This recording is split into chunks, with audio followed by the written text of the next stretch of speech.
stay back. You won't be in it. Here we go. All right. Oh, wait on. Going down. Sorry. Just. I didn't have any sign on that anyhow.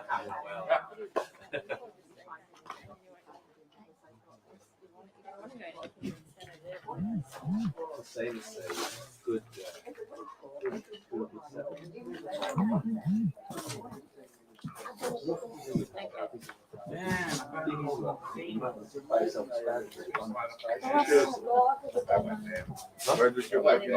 already banned the nicotine, so Well, just watch out. Just I don't really want to even watch talk about that Parliament. Hi guys, we're right with you. We're just, as usual, getting some technical problems. Downloads and when it's coming.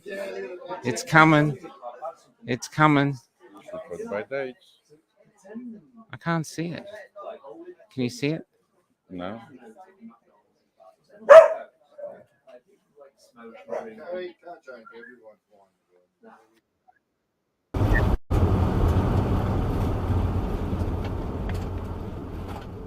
It's all okay till it comes to you, when what you believe unravels before you. Feel the fear, sense the lies, the more they shame, the more you hide. They say you're all alone, confined to your home. Another lie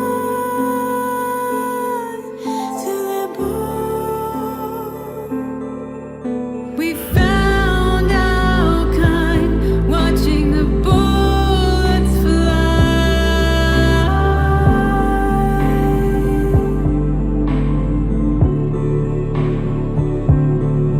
We will not comply. We are the lines. We will fight till we die. You can take our time. You can smear our name, but you won't take our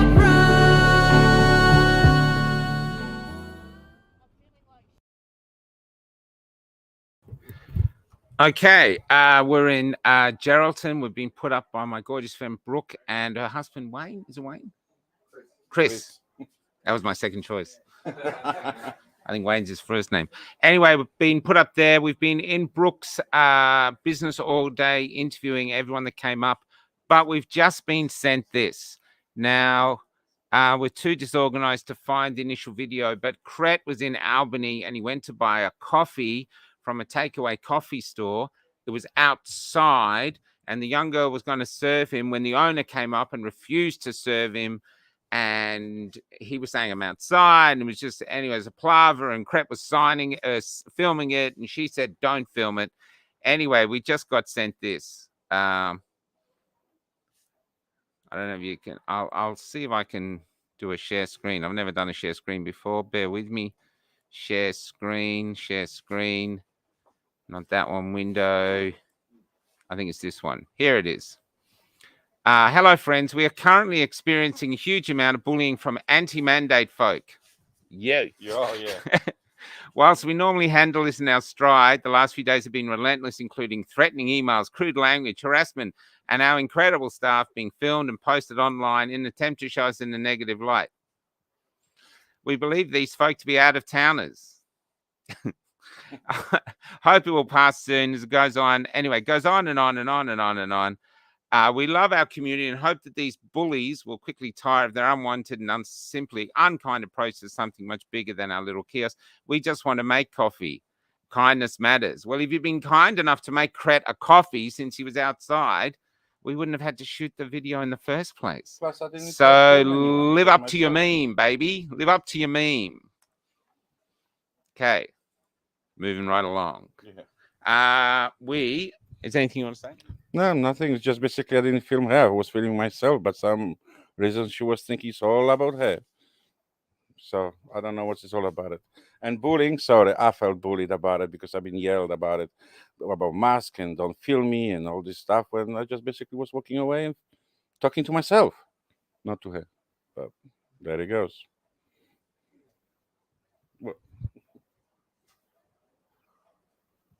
I got nothing. No, then I don't know. What you want me to sing? Okay, so that's done. We're going to plug in our light now. So to get some light back on the thing, and we're going to see if any one of our lovely, I'll just get here. Hold on, come here. Wait on here. Extra camera.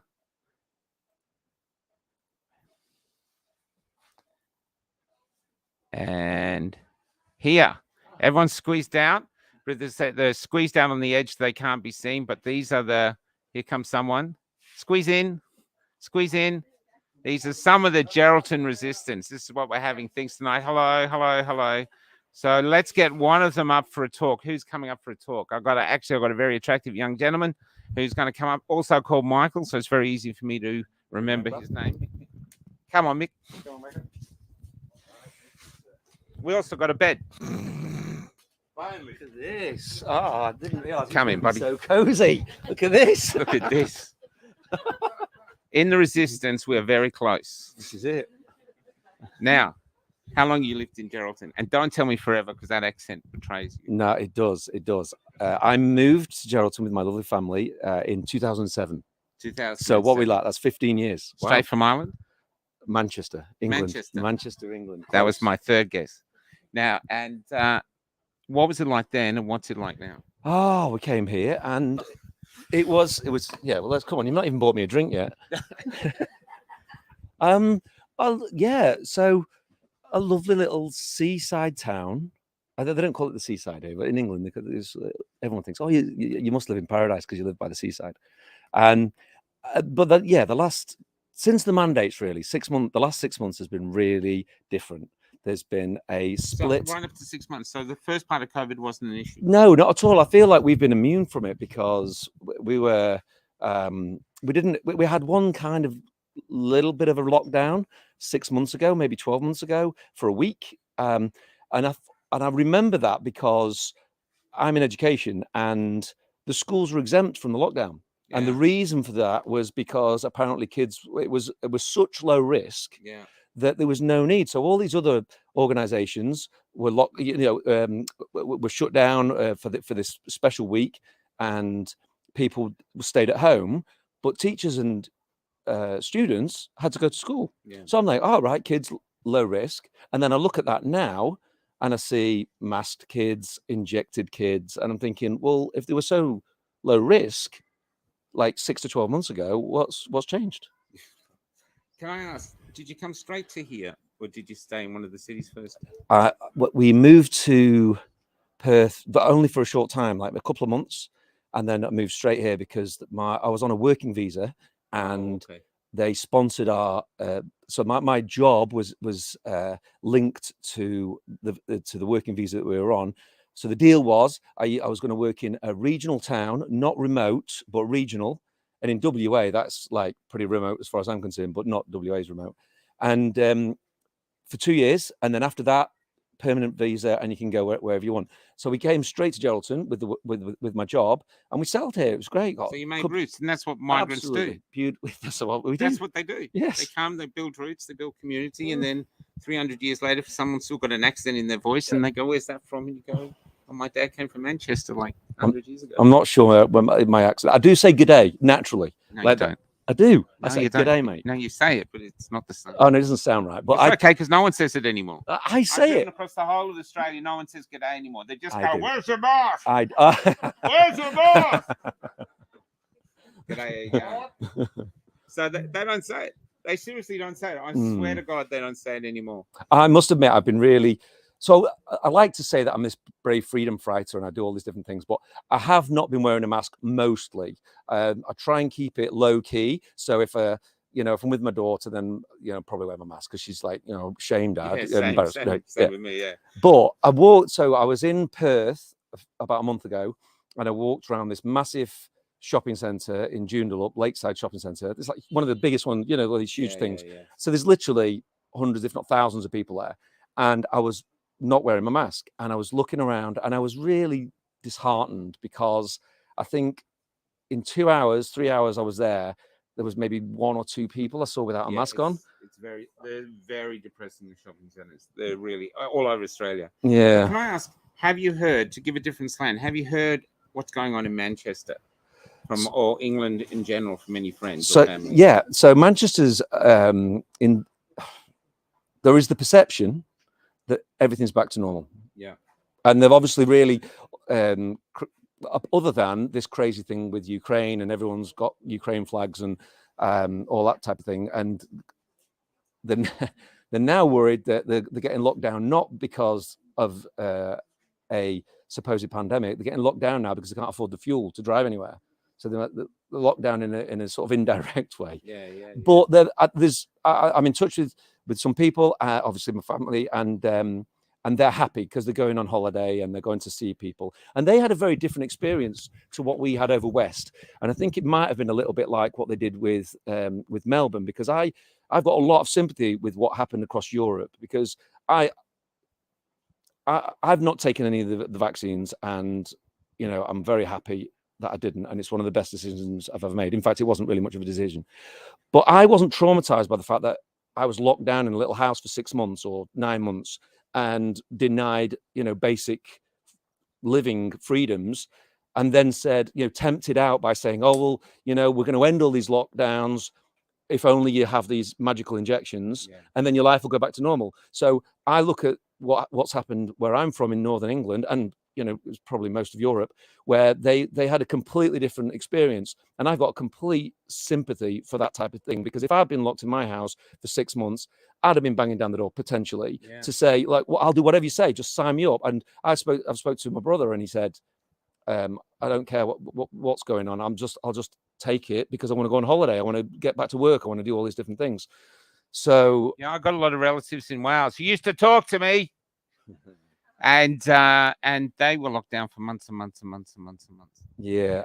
And I experienced the same sort of blanket not talking to me. Yeah. It's like I don't know, like, I'm allowed to say the black sheep of the family? Are we still allowed to say that? Yeah. So I feel like the black sheep of the family now, because I'm one of those who gets blamed for these crazy things, like, you're being irresponsible. That's the insane thing. I mean, you don't have to watch the rabbit hole stuff, but I think the mass formation psychosis from that Belgium psychologist, where he talks about that, and he says regimes, like the Catholic Church used to hate the gay people. The regimes need someone to hate. They're making us the people to hate. The scapegoat. Yeah, you're the problem. You're the problem. Yeah, because so I work with disengaged youth, or at least I used to before I got stood down, and we, there's a lack in our society. There's a need for all these different things: emotional completeness, unity, community, and we live in this brutal society which exploits all of these desires and turns them into fetishes and addictions. And a lot of the time we just we need that sense of getting together with our fellow human beings and being connected and feeling whole, and then you're not as easily exploited, and you're not susceptible to self-sabotage and all these other different things. But these guys, these people, this firm, this whatever it is, deep state, whatever they are, these black magicians of dark arts in Sydney, New York, wherever they live, London, they know all this stuff. They plant these seeds, they have these triggers, they make people fearful, so that we're in fight or flight. So I was reading an interesting thing, you might like this, that when you're in fight or flight, you have this cortisol stress hormone, and then it's very difficult at that time to experience rational thought and empathy. So I was thinking And about this empathy. and empathy. So think about it, right? You're in the jungle, and a saber-toothed tiger is going to leap out of the woods. You don't need rational thought. You don't need to think about the angle of the trajectory, and you don't need to think about the timing of the attack. You just need to get out of there or fight it or whatever you want to do, right? So it's a very useful survival trait. But with this daily triggering, these daily case numbers, these death counts, and these symbols of like 2 years ago, 2.5 years ago in Wuhan, you had these people literally dying in the streets, and that What we implants. thought. There you go. So those images, like, they were planted, Yeah. and then all they needed to do was go back to it and trigger about the, Yeah. and it's this horrifying image triggering back to that fight or flight. And then this is one way I've thought about how to explain this mass psychosis, right? Yeah. How people haven't got this empathy, how they haven't got this rational thought of just scratching beyond the surface of saying, well, wait a minute, none of these things have been logical. None of these things have been really designed for in the interest of public health, because I'm thinking that they're in a low level of fight or flight all the time. Yeah. There's a thing, this Desmond, someone will put his name up in a sec. He talks about free floating anxiety. So if you're afraid of flying, you don't get on a plane. You're afraid of spiders, you're going to need these spiders. And people trying to move away from anxiety, where now they don't know where it's coming from. Yes. So it's constantly fear all around them. Yeah. Something's afoot, something's happening. If I wear a mask, it'll go away, but it doesn't go away. No, it never goes away. And the government goes, it's them, it's them, it's them, it's them, it's them. And we're praying for a And leader. that's What's the next answer? That's what the Nazis did with the Jews. Yeah. You know, it's always it's them, it's them, it's them. And it actually, what it says is by focusing on us, it brings them closer together. That's what it's a really interesting thing. I'd love to post it on Facebook, but it'll be taken. In addition to that, banned. I think political correctness is responsible as well, That because started from there. okay, so if somebody's not allowed to speak their mind, Yeah. then it's not freedom of speech. It's freedom of speech, but it's also freedom of thought, right? You're denying somebody their thought. So that I can't speak in public. I can't, because I'm going to be, thrown out with the wolves, or I'm going to, I'm going to be socially isolated. So I'm just going to stay quiet. But that creates this resistance, and then I need to be told what to think, because I'm not allowed to say what I actually really think. So there's a gap there. Yeah. So these gaps where I can't pinpoint the source of my fear, because if you're fearful, let's go back to the saber-toothed tiger, right? You are your body puts yourself in a perfect position for peak performance. Your heart rate goes up, your adrenaline goes, your muscle fibers tense up, so for extreme performance.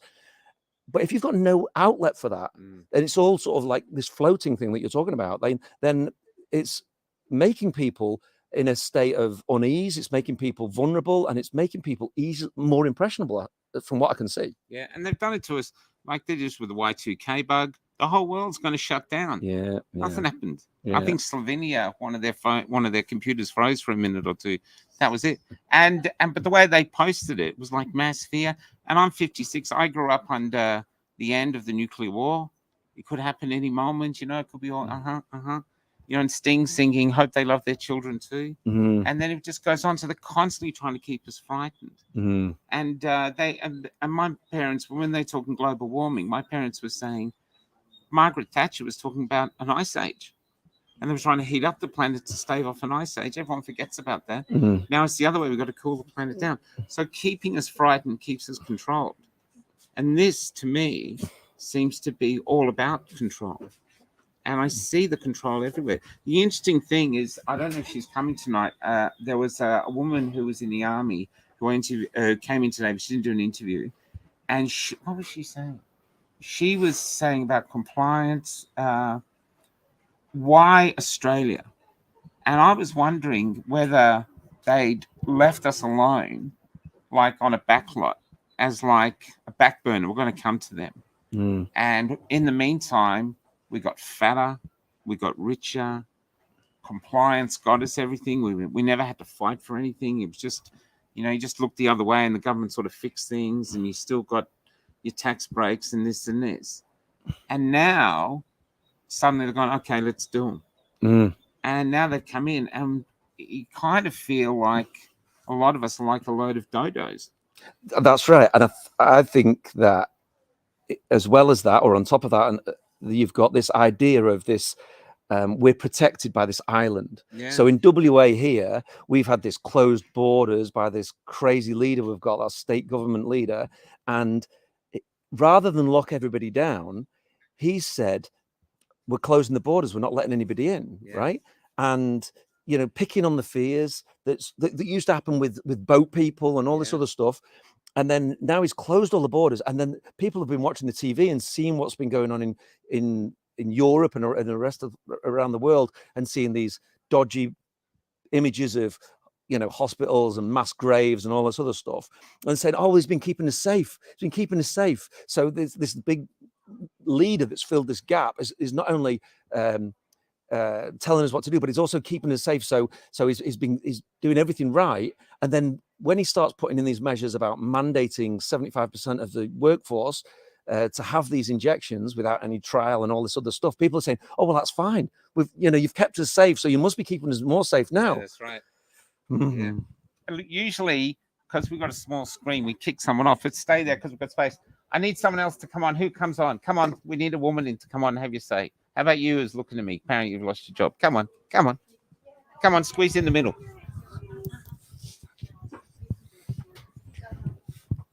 This is... Come on. This way. On the bed. Welcome. Squeeze in.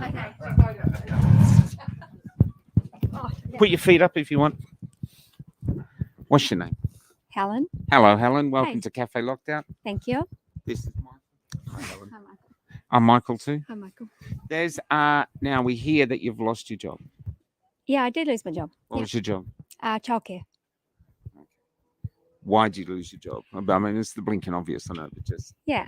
So I had the first vaccine. Yeah. And it didn't go so well. really, what Yeah. happened?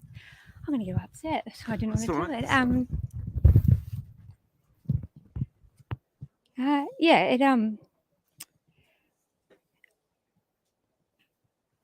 I went. Obviously, didn't want to have it. So you had it to keep the job. Yeah. They coerced you. No, they didn't coerce me. Everyone was quite apprehensive about it. There wasn't enough known about it, but we wanted our jobs and needed to provide for our families. So yeah, How many kids you got? 3. Yeah. So yeah, when I had it, the nurse was really beautiful. Said, "Are you sure this is what you want to do? You seem really anxious." And I said, "No, I don't, but I have to." She said, "Would you like more information? Did you want to go away and have a think about it?" So she was really good. And I said, "No, just do it." So I had that, and within 15 minutes, had like a fainting, I guess, vagal response to it. Just like sweats. I went to fall down. Doctor came in. They put me on the bed. Did they blame anxiety because you were anxious when you took? Oh yeah, definitely. Yeah. So yeah, I was on the bed for about half an hour. Doctor checked me, said everything's fine, you can leave. Would have been probably anxiety, or sometimes when we have things go into our bodies, it can respond like that. So yep, no worries. Sat in the car for another half an hour and went back to work. You went back to work. Yeah, because everything was fine. Yeah. Yeah, so it was all good. Went into the room with the kids. How did you feel? Like, did you feel relieved, like you'd had it? And Yeah, absolutely. I was like, oh, okay, yep, that's me done, all good. Yep. Went into the room and just sat, and everything was just. It felt like I was taking I don't know, like I couldn't quite get it what people were saying, and it was taking me time to react to what they were saying. I was sitting there, I was just sweating. Everyone was around me. Are you okay? And I'm like, I don't know. Like, am I? Like, and then the director said, I'm taking you to the hospital. Oh, I reckon we sat there for maybe 3 hours. My heart was just the pain that I was getting to here and out the side.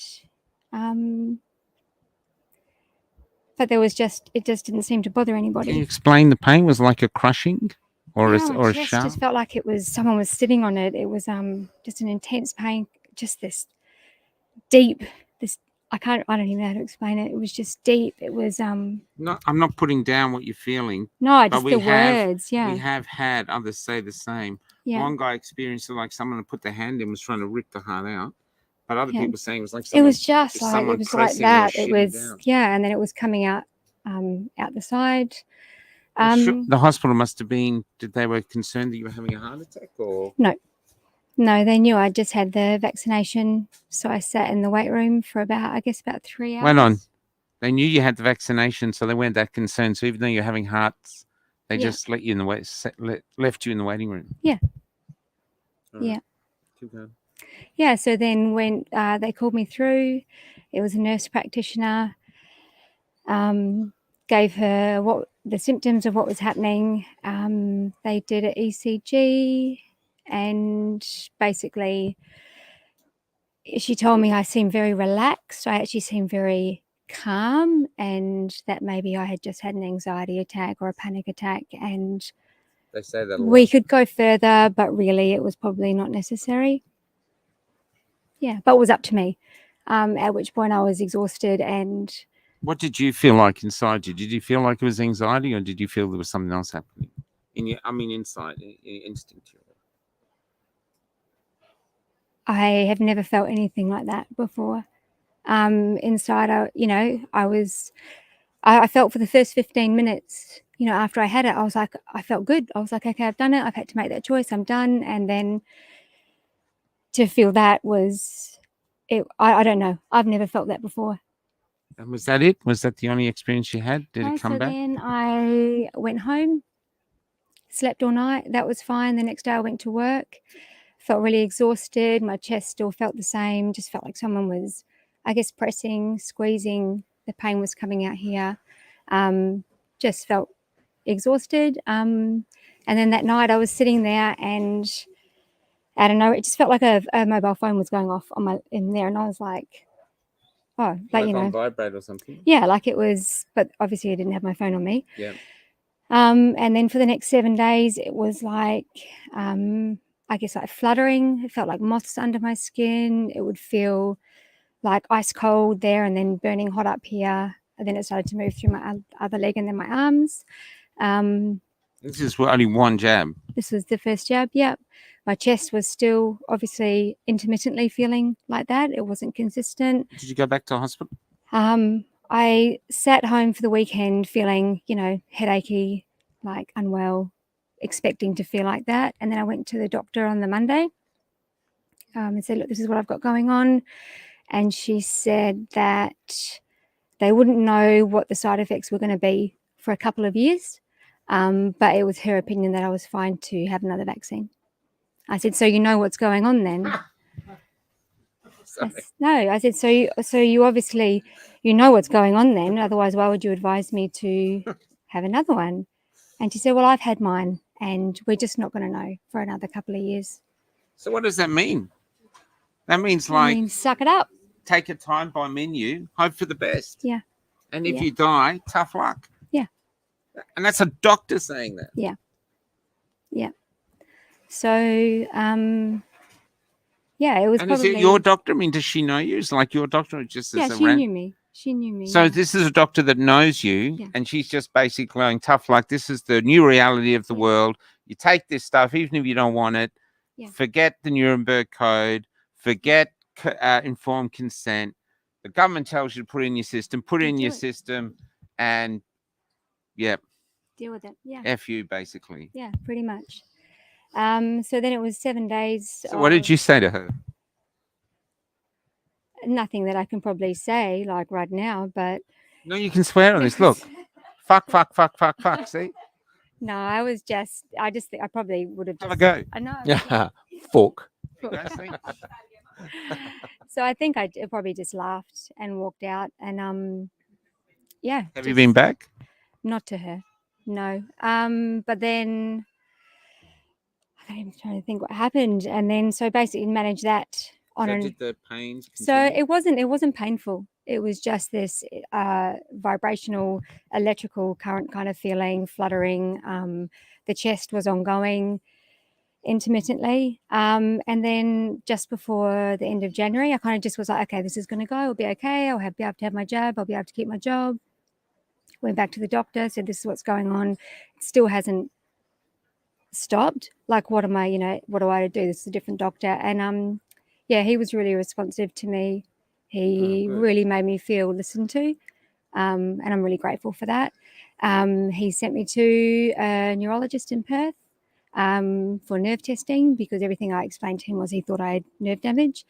But I went there and said, I'm not coming here to say this was caused by the vaccine. I'm coming here as your patient saying, these are my symptoms. Tell me what's going on. Yeah. Yeah. Good on you. Yeah, so I had all the nerve testing, which was not that great, but everything came back fine. And that's the story. Are you still experiencing stuff now? Nothing like it was. I still get it through my left leg. So what, the fluttering or the burning? Just the fluttering, the pins and needle kind of sensation. Sometimes at nighttime I wake up and it will feel like my leg is like just like a balloon, but then obviously I'll get up and it's fine. The other night I woke up and my legs were crossed and I just had this horrendous pain going down. It's mainly through my left leg now. But yeah, that's what's going on. Waiting for another appointment in June with a different neurologist. So I went back to the doctor and he said, this has been the results, but there's something going on. Oh, he said there's something going on. And you didn't say what? He said there is something. He said, we need to keep investigating, because I was quite emotional and I just said, like, I'm scared to have another one. Like, I've lost my job. Are you going to have the next one? No, no, absolutely not. Can I ask Michael, do you know anyone who's had adverse reaction? Yeah, like, I've heard different complaints about like neurological things, memory going, heart difficulties, breathing difficulties. There was a guy who a friend of mine went to hospital for I don't know whether it was related to that or not, but he was in hospital and he said that as soon as they found out that he'd taken the vaccine, they changed. They were asking him very specific questions about, and he's trying to read between the lines. But I've been staggered by the fact that everyone is so quiet, because I don't know anybody who doesn't know somebody who's had some really serious health problems because of this vaccine. Yet Facebook's quiet. People don't want to talk about it, and they're still demonizing. Let's have a quiz. Everyone squeeze into the camera. Everyone squeeze in front of the thing. Squeeze in, squeeze in, squeeze in, squeeze in. Just squeeze in. It's only there. You can go to the back. Hide your face if you want with the mask. Squeeze in. We're just going to do a quick hand test. Squeeze in, squeeze in, squeeze in. Okay. Hands up. Who knows someone who's had an adverse reaction? Well, there you go. There's your poll for the day. And then ask hands up. Hands up who's had a terrible time, like from COVID, who's had to go to hospital or died or had a really bad time with COVID.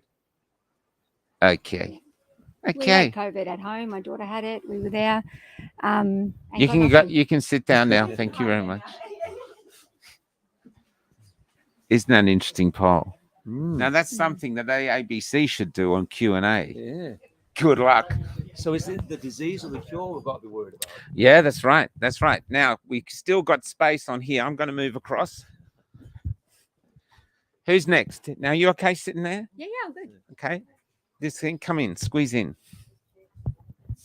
Squeeze in back. Get a cushion. Okay. Alright. This is Michael. Sorry, what's his name again? Helen. This is Helen. Yeah. And you are? Christy. Christy. Welcome to the show. Welcome to the bed. Thank you. Now, Yeah. what are you doing at a meeting of the resistance? And I saw your beautiful baby. Yes. I guess Brooke invited me over, and I was like, I'm not sure why I'm here, but now I know. Oh, you just wanted to get your face on the telly. Yeah. This isn't the telly. This is an anti-vaxxer Yeah. show. Yes. Pretty much. You lost your job? No. You haven't lost your job? I've lost 2 family members. To the COVID? No. Okay, to To the the vaccine. Yeah. I full-heartedly believe it. Yeah. Alright. Well, put it this way. Start at the beginning. Yeah.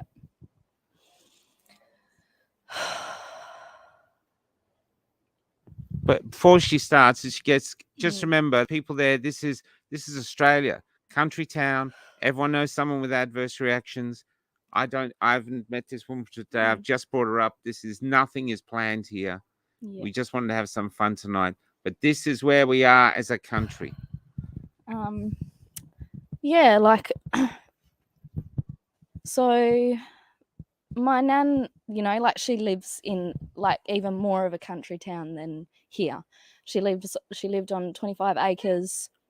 She had a new lease on life because she just had a hip operation like over 6 months ago. She was living her best life, you know. How old was she? Because if she nan, 66. She was born in 54, so 60. yeah, well, that's not old. Believe me. When I was your age, it was old. Yeah. Now my age, it's not old. No. And yeah, you know, she's a painter, and she had a very, you know, cruisy life. Yeah. And pretty much, yeah, like she got her first vaccine. She didn't want to get it, but my pop was like, come on, we'll go and get it. Like just the fear, the news, you know. And the obedience. yeah. And then so she got it, and after the first one, she was complaining of having like really bad heartburn and indigestion, and she ended up getting the second one. And then a few weeks later, she just again started complaining about this heartburn, indigestion. And then she got like really sick, and she just thought, oh, like I've got gastro or something like that, you know, like a tummy bug. And she was in bed for a couple of days. And then my auntie went up and seen her, and she was like, nah, like we've got to get you out. She hadn't drank any water, so she was dehydrated. And then literally they got her to the hospital and put her on the whatever thing for the heart. ECG. Yeah, and they'd found out that she'd had a mild heart attack. And then, so they gave her some medication to thin her blood. She had heart issues before? No, never. Her heart was Like a bull. Yeah, amazing. Because obviously she'd had to get all her medicals done before she had her hip operation. So, you know, she was in flying form. Like, I've never seen my nana in such an incredible, like, space in her life. Like, oh, man, she was so happy.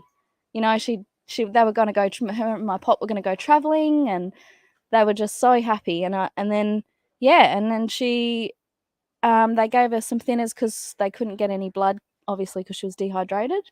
And then literally it just went downhill, like blood clots had moved. And then they'd found out that pretty much in the morning she was, you know, like she was a bit sick, but she was still joking and laughing and everything like that.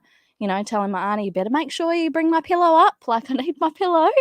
To you better call your family and tell them that she's passed away. And it literally was like, G'day, gorgeous. Hey. Blood stroke. The blood clots were moved, and it was heart attack, stroke, aneurysm, and then like she was gone. What was her name? Glenda. Yeah. And it was. And you said you lost 2? I did lose another family member, but I just want to continue my nana. Sure, yeah, sure. You know, we were all in the hospital like, what the hell just happened? And I was the only one in the family that just said, is this going to be recorded as an adverse effect to the COVID vaccine? And the nurse looked at me and she was just like, she just kind of like shook her head, like she didn't even know what to say, because she was like, no, it's probably not going to be recorded. And my auntie requested a full investigation to her death, and literally,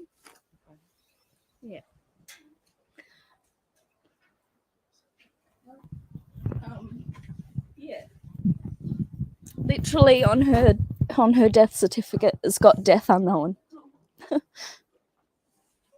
And that was, the coroner told us that we probably won't get a report back for at least 5 years on her death.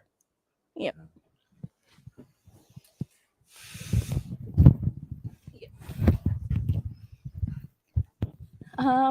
And since then, like, and everyone's just like, oh, she had, you know, she had history, like her like we've had, you know, we've got it in our family history or whatever, medical history, that, you know, heart attacks. We haven't had, like, her dad passed away of a heart attack, but like I said, her heart was amazing. Yeah. Her ticker was fine, and then yeah, just like all of a sudden. And you know, I know. you know, don't Yeah. you? But like I feel like I've Can I tell you? yeah. Carl, I think it's Carl Jung. Carl Jung rates intuition as one of the highest forms of intelligence. And people know, you know, Yeah. something's wrong with you, don't you? With the vaccine, you know it.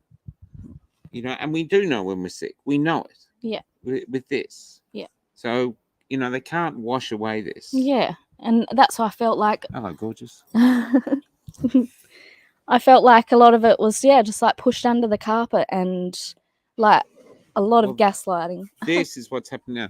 Yeah. This is what's happening now. This is history happening now, and they are hiding it as it happens. You're not even allowed to die in the truth. There's a problem with the vaccine, and we're not going to fix it because we're not allowed to talk about it.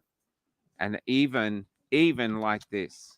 You said you lost 2. Yeah. Let's see about the second one. Yeah. She's all right. Yeah. Yeah, my auntie, Her my sister. my husband's auntie. Oh, your husband's Yeah, auntie. my husband auntie, yeah. She already had a heart condition, and I won't mention her name because of cultural reasons. An Indigenous woman, and she'd already previously had a heart condition, and she didn't want to get the vax, but she knew that she was, you know, she'd finished up at her work, and she desperately wanted to go and see her family, like her mum and her dad. And so she got the vaccine to go and visit them. And she went to her doctor and said, you know, like, I've got a heart condition. She asked to get an exemption, and he was like, no, you're even more at risk. You need to get it. So she got it, and then got the second one.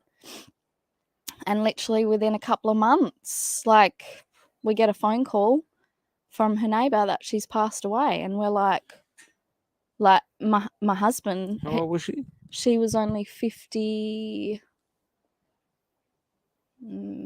So she's in her 52, yeah, in her 52. 50s, early 50s, yeah. And you know, like, she was had to go. She ran out from leading up to what had happened, because we still don't know. This happened over 2 months ago now that she passed away, and You still haven't been told what happened. no, Just there's no coroner's report yet. You know, like, we've already had the funeral and everything.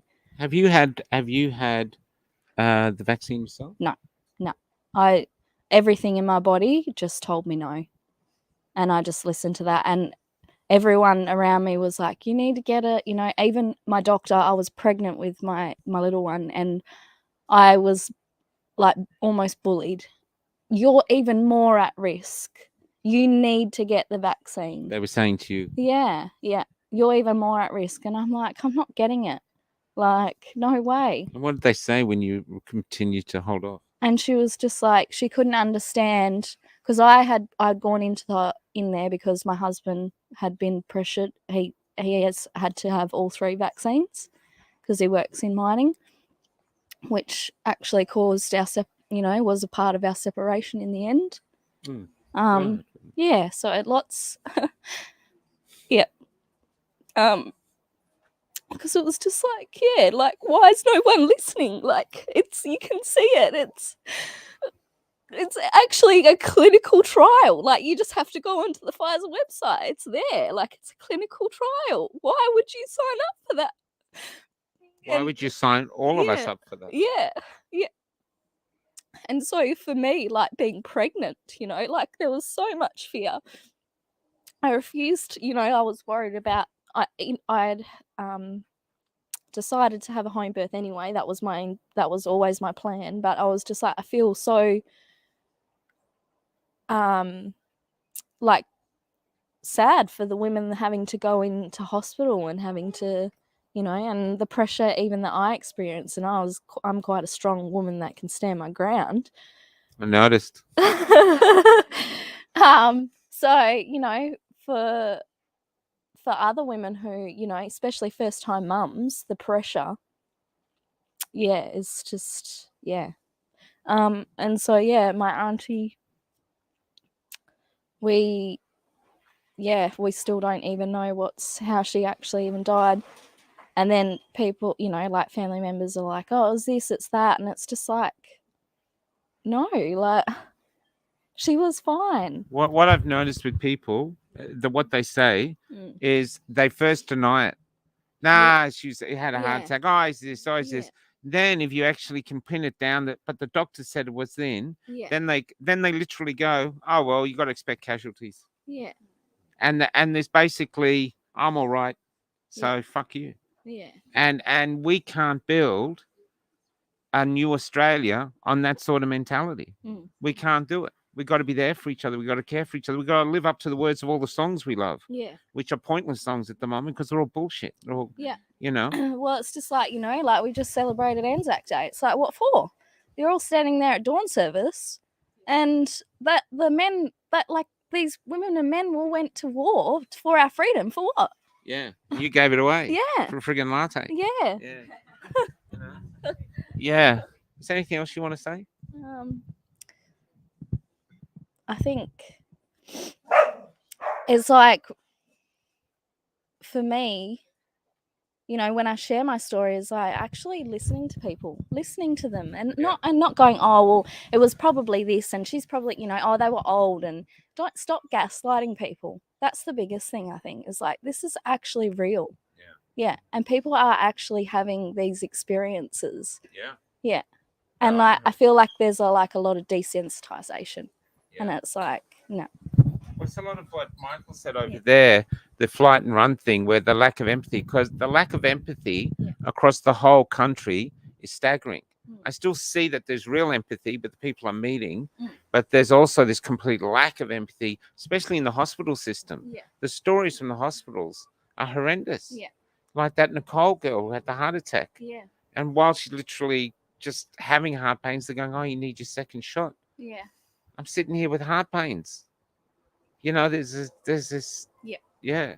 It's like we've crashed in with a parallel universe, like a Doctor Who episode or Black Mirror, and their morality is completely 100% opposite to ours. And it's bizarre. That's an amazing moment, I have to say. I didn't expect this to happen on the bed. You know, it's. And I think too, like, actually speaking up. Like, I've heard, like, there's so many people out there that have said, "Oh yeah, I fainted after my second one," and you know, and like people have said, "Oh yeah, I've had, like, you know, I got the injection and have had, you know, like all kinds of things happen." But just, and I'm like, did you report it? And they're like, "Oh no," and it's like, if we're not speaking up about it, how are we going to get the information about it? If you don't identify the problem, how can you fix it? Yeah. And there's a problem. There's a problem. We have time for one more. You. Yes, you. Come on. I met this woman today. She's the leader of the Geraldton resistance. Come on, squeeze in. Squeeze in. All stay together. Don't get out. I want to get you all in. Move back so you're all in. Come on, Kelly. You need to squeeze in your butt.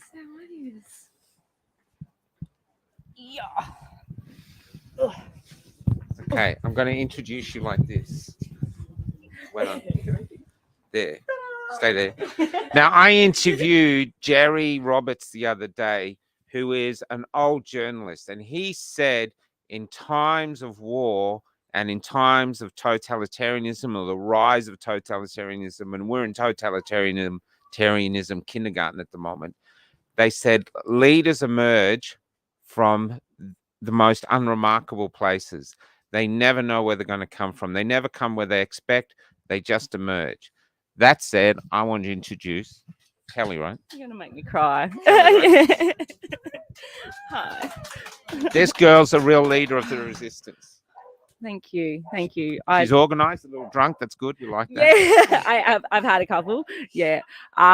Look, I don't think I'm a leader. I just It's no. First off, tell the leaders of the resistance never think they're the leader. It's the other. Okay. Is she a leader? thanks, That's it. guys. Now, what it is, you're organised, you're driven. Resistance, all resistant parties need a driving engine that doesn't stop because we can't quit. Yeah. And what happens is some of us get fatigued and we pull down and we get worn out. You know, that's why I travel with a Polish guy. Yeah, he keeps going. Yeah, see? and Wendy looks just like, well, she looks like a nice school teacher in the country. And you want to hear the stories. Yeah, I can you know, imagine. but I can imagine. but she doesn't stop. She never quits. And we've had things we're not talking about at the moment because Facebook is attacking Cafe Lockdown like crazy and demonetizing it and taking videos down and threatening to close the whole site. And all we're doing is recording people's I was going to say, stories. you must be telling the truth then. Yeah. Because, good old Facebook doesn't like the truth. Yeah. Now we Yeah. did a video with you We today, did, but is there yes. anything else you didn't say?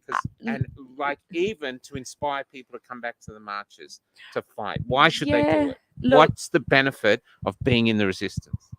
I think basically it's just to bring us all together. Like the ladies, Michelle, that you met today, another lady who I spoke about at the rally, and today, Annette, they're all alone. They honestly are all alone. And that scares the shit out of me to know that these people are going through these problems, sitting at home, all alone, because no one will listen to them. No one will acknowledge it. And I just just being alone by yourself when you're in a good headspace is hard sometimes. So if I can bring the community together and what have you set up? Tell us what you've set up. Oh, okay. So I'm part of Our Choice Midwest, which is the committee that organises the rallies. Mike over here is one of the committee members as well. So we do a rally every couple of months and we get a fair few big name speakers. We've had Dr. Judy Wileman last weekend and also Rod Cullerton. But also on the sidelines, myself and Bronte have set up a vaccine injury support group. That's really good. Yeah. Like I said in my interview today, within 2 days, I had 3 people ring me with their friends' stories saying that they don't know where to turn to. They're lost. They have no idea what to do next. So as for me and Bronte, like I just said, I honestly, in my own conscience, knowing that there's all these people out there that think that they're alone and they're not alone, I couldn't sit back and not do anything. So it's only been going for 2 weeks. We've already got nearly 45 members in there.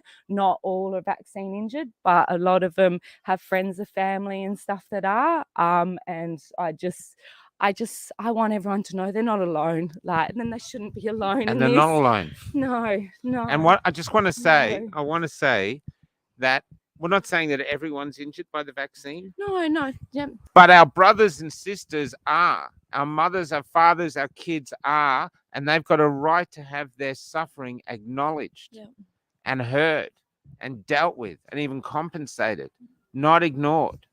And they're not, that priest I interviewed in Perth, who said he has 100 parishioners with vaccine injuries that aren't telling anyone, not even doctors, because they don't want to be outcast. They're scared of being outcast. That's evil. And we're not an evil country. And we're not an evil people. But at the moment, for some reason, we're heading in that direction. We don't have to. And all we have to do to stop it is give a shit about each other. Exactly. Can I just say, like, what a job that's been done. I have a longer arm. Yeah. What a job that's been done. So Australians, they're larriking, they're not shy coming forward. They tell you what you think. They beat us a lot at cricket. Like, and now they're suddenly silenced. What's happened in the last few years that the Aussie can't turn around and go, wait a minute, this is not right. Why are they not banging their fists on the table saying, I've been lied to? Like the people that have not had the vaccine from the start, they're like, oh my goodness me, but got a really good decision. But all of those people that have had the vaccine are on our side. We're all on the same side. And the people that are on this side aren't going anywhere. We're not changing that side. There's only one direction, and it's from that side to this side. So the beautiful thing is that it's growing and growing and growing. But we need to build that confidence. And the stuff that Kelly's done with that group is like brilliant, because it's giving people a platform to share. And the first thing we did when the mandates came out, there was a little group on Telegram that came out, and because there was like overnight it was 200 people in there, and we all met in the park on a Sunday, and there was like, look around, and there was like maybe 70, 100 people. I was like, wow, that was so overwhelming, because we weren't on our own, and I felt on my own, and it's exactly the same thing. So we've gone through that, but the people that have now experienced these medical traumas and these terrible things, they need to have that same experience and realize that they're not on their own either. Yeah, and they're not on their own. No, they're not. They're not. And today, one remarkable woman, I think her name was Christine, drove 189 kilometers to tell her Marlborough. story. Yeah, I seen that she came in. She's a beautiful lady too. 189 kilometers just to be heard, because she can't be heard where she is.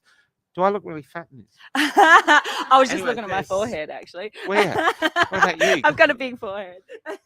I'm not. I've actually lost weight. It's about angle. There's. Thank you. That's a great show. And it's a great show because it's real, it's raw. This was unorganized. We didn't even know. No. And I just saw the bed and thought, let's get him on the bed. Yeah. But this is where we are now. Yeah. It really is. Is there anything you want to say to finish up? How about you? Because Oh, you're not alone, by the way. and I think maybe just feeling that right now. Yeah. It's good to be heard. Yeah. Yep. And what happened to you is real. Yeah. It is real. You know, and there's nothing wrong with you because it is happening. Yeah. You know. Yeah. All right. Thank you for I letting us was be going to say heard. something profound, Yeah. but I sort of forgot Thank it. you for letting us 'cause be heard. I looked fat. Yeah. I've become addicted to hopium. Oh, So- listen to this word. yeah, ready? So a new drug is called hopium, Hopium. and it gives very good effects. And it's meetings like this and sharing it and realizing we're not on our own gives us a good old dose of hopium, and it grows and it grows, and you get more and more. And let's keep spreading it. The word of the thing. Can you just tell Creto that that's a metaphor? It's not. Yeah. it's otherwise. I'm going to spend the rest of the country with him going, I need some hopium. Good night, Australia. I don't have anything planned, any music or anything, but you're not alone. And this is Geraldton. There's a lot of defiance here. There's a lot of pain, but together we can get through this. Take care.